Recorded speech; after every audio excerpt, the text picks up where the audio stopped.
Фігурант сфабрикованої справи Веджія Кашка Асан Чапух змушений припинити голодування через різке погіршення здоров'я. Від їжі він відмовився у суботу, 15 вересня, вимагаючи нарешті надати йому кваліфіковану медичну допомогу або ж перевести із СІЗО під домашній арешт.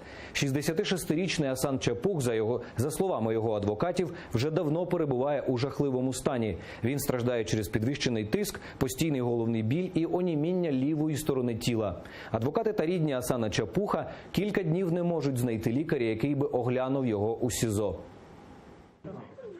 У него давление, у него головные боли, он не чувствует конечности правой руки, левой ноги, он похудевший, по нему видно, что человека просто истязали до такой степени, и от безвыходности он решил объявить голодовку, но состояние у него было очень плохое, поэтому, скорее всего, из-за этого он еще и прекратил.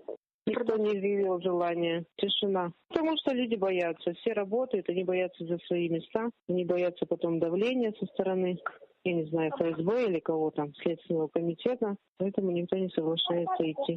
Он хочет сейчас хотя бы, чтобы его вывезли на платную клинику, на обследование, чтобы ему поставили точный диагноз и чтобы его лечили.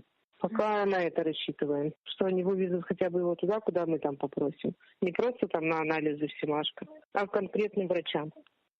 Асана Чапуха разом з ще 3 кримчанами – Кезімом Аметовим, Русланом Трубачом та Бекіром Дегерменджі – російські силовики затримали у листопаді минулого року. Їх звинуватили у вимаганні грошей у громадянина Туреччини, який насправді той був винен ветерану національного руху Веджія Кашка. Під час облави літній жінці стало зле і вона померла у кареті швидкої. А 4 фігурантам справи Веджія Кашка минулого тижня окупаційний суд вкотре подовжив арешт на 2 місяці.